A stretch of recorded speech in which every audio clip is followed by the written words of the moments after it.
Ya'ni bizga ko'p savollar bo'ladi. Tafovul haqida gapiramiz. Qo'yilgan videoroliklarimiz ham rostdan bular 100% ishlaydigan texnika. Ba'zi birlarda ishlamaydi. Ishlamaydigan odamlarning sababi bu odamlar kechirishni bilmaydi, nafratiga to'la bo'ladi, g'azabda bo'ladi. O'shaning uchun ularga kodlarimiz ham, qadimiy kodlarimiz ham, bular ham ta'sir qilmasligi mumkin. Avvalambor inson kechirishni o'rgansin, qo'yib yuborishni o'rgansin va hozir shu yerda, shu joyda yashayotganini his qilsin, shukronalikka o'tsin, ana keyin kodlar ham ishlaydi, tafovullar ham ishlaydi. Ko'pchilik tafovullarni irim-sirim bilan adashtiradi. Yo'q. Tafovul haqida mana o'sha audio rolikni eshitib ko'ringlar. Yana qisqacha tushuntirib olaman. Tafovul bu irim-sirim emas, ba'zi birlar kuladi, bo'lmagan gap deyishadi. Yo'q.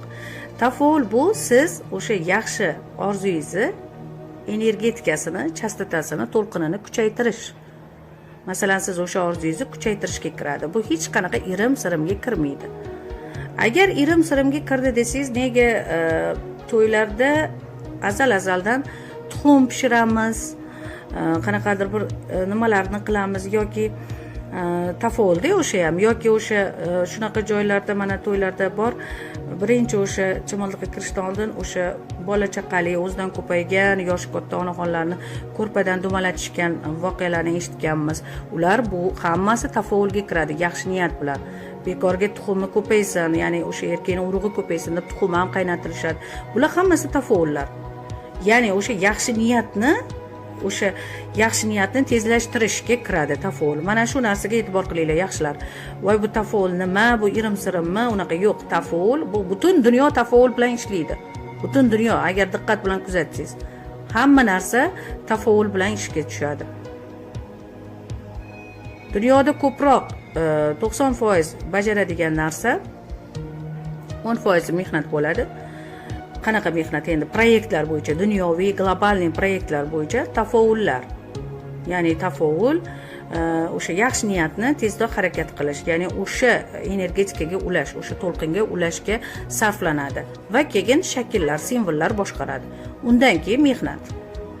Unutmang, hozir bunga kulishingiz mumkin, ishonmasligingiz mumkin, lekin o'sha tafovullar hammada bor o'sha tafovullar. Masalan, hamma harakat, mana bir nimani o'sha energetikaga yaxshi ulanish, ya'ni o'sha yaxshi orzuyingizga erishish uchun siz o'sha to'lqinni yaxshi tebrantirish, o'sha narsaga kiradi. Tafovul albatta yaxshi niyatga kiradi. Yovuz yo'lda ishlatib o'tirmang, o'zingizga 100 barobar qaytadi. Yo ba'zi birlar tafovuldan yovuz niyatda ham foydalanishi mumkin. Bor shunaqa odamlar, lekin ko'proq yaxshi niyatda foydalanib, o'zi yaxshi pozitivniy kayfiyatda bajarilgan tafovullar hammasi effektini beradi. Faqat o'zi ishonsa, o'zini energetikasiga ishonsa. Ko'pincha odamlar o'zini qudratiga ishonmaydi. Yo folbinlarga ishonadi, yoki nimalarga ishonadi. Mana bu o'zi oddiy, mana bizga yetadigan tafovullarni bajarishmaydi. Hayotni o'zini fikrlari bilan, o'zi ulanib qolgan egri-o'girlari bilan o'zlari buzishadi, o'zlarining hayotini. Tafovullar doim ishlaydi. Hamma yuqoridagi rahbarlar ham tafovullar ishlatishadi. O'ylamanglar, hamma narsa o'z-o'zidan bo'lmaydi. Tafovul yaxshi niyatni, siz xohlagan, istagan orzuni yaxshi to'lqinlashtirish, ya'ni o'sha chastotaga ulashga kiradi.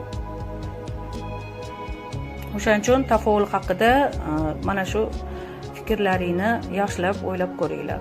Bizga savol berishdi. Tafovul bu kulgili narsa, bo'lmagan gap deydiganlar bemalol bajarmasin tafovulni, yuraverishsin. Lekin o'zim hayotimda ko'p narsaga tafovullar bilan erishganman. Ya'ni o'sha orzularimni, yaxshi niyatlarimni tezlashtirish, o'sha to'lqinga ulashga erishganman. Buni o'sha narsani, tafovulni o'zingiz qilgan holatda o'zingizga bo'lgan ishonchingiz ham ortadi. Chunki shu narsani qildingiz-ku, mana shu yaxshi niyatingiz, mana niyatingiz nima bo'ladi avvalambor? Farovonlikda yashash, pulingiz ko'payishini xohlaysiz, baxtli bo'lishni, sevimli bo'lishni xohlaysiz. El qatori, hamma qatori. Kim xohlamaydi? Ko'rsating, yo'q, men xohlamayman, men bu narsaga ishonmayman. Kim? Unaqa odam yo'q. Tafovullar mana masalan chet elda ham, boshqa davlatlarda ham masalan uyni hatto mana shu narsa biron bir buyumni mana shu joyga qo'ysa yaxshi energetika bo'lishini biladi. Hamma biladi bu narsani, astrologlar biladi. Faqat bizga endi kirib kelyapti-da, O'rta Osiyoda bunchalik qiziqmaydi, lekin oldindan, qadimdan momolarimiz, bobolarimiz tafovullar bilan ishlashgan, tafovullar bilan qiz uzatishgan, uylantirishgan. Tarixni hatto o'qinglar, tarixni hatto o'qisanglar ham topasizlar o'zimizning tarixdan. Qancha ko'p tafovullar ishlatilganini. Tafovul haqida, tafovul ya'ni shuki, siz biron bir folbinga bormaysiz. biron bir gapga kirib, qattiq nima deydi, siqilib ham o'tirmaysiz. O'sha kerakli tafovulni yoki qadimiy kodlarni bajarasiz. Birinchi o'rinda bajarganingizda sizni o'zingizda bir oz bo'lsa-da o'zingiz haqingizda o'ylayotganingizni his qilasiz. Hamda yaxshi orzungizni tezlashtirishga o'zingiz yordam berasiz, o'zingizga yaxshi niyatda qilyapsiz-ku buni. To'g'rimi? Ana undan keyin o'zingiz sekin ko'rasiz natijani. Va oxirgi narsani o'zi, oxirgi o'sha tafovullarni bajarganingizdan keyin o'zingizga bo'lgan ishonch ortadi. Kimdir sizga kelib 5 ball qo'yishini kutmang. Inson faqat o'ziga o'zi do'st bo'la oladi, yaxshilar. O'ziga o'zi do'st, o'ziga o'zi dushman ham insonning o'zi.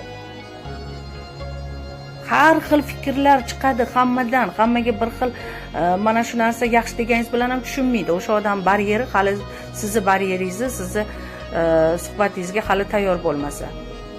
Chunki kimdir 15 yoshku, kimdir 6 yosh, kimdir 20 yosh, kimdir 40 yosh, kimdir 50 yosh. Kimdir umri davomida faqat kalta yegandir, kimdir umri davomida faqat nima deydi, tekin birovlarning puli hisobiga yashayotgandir. Ba'zi birlar ishonmaydi bunaqa narsaga. Kimdir faqat kechirmaslik, nafratda yashaydi. Bunaqa narsa bo'lmagan gap deyishadi. Butun dunyo buni bajaradi. Butun dunyo buni bajaradi. Bu narsa juda ham zo'r narsa. Buni bajarishdan oldin inson kechirishni o'rganish kerak, qaytaraman. Uni bajarishdan oldin nafratni qo'yib yuborish kerak. Tafovulni bajarayotganda pozitivni, yaxshi kayfiyatda bo'lish kerak, yaxshi energetikada. Shunda koinotning energetikasi bilan jamul-jam bo'la olasiz. Qovog'ingizni uyib turib jahl qilib tafovul qilganingiz bilan bu hech qanaqa natija bermaydi.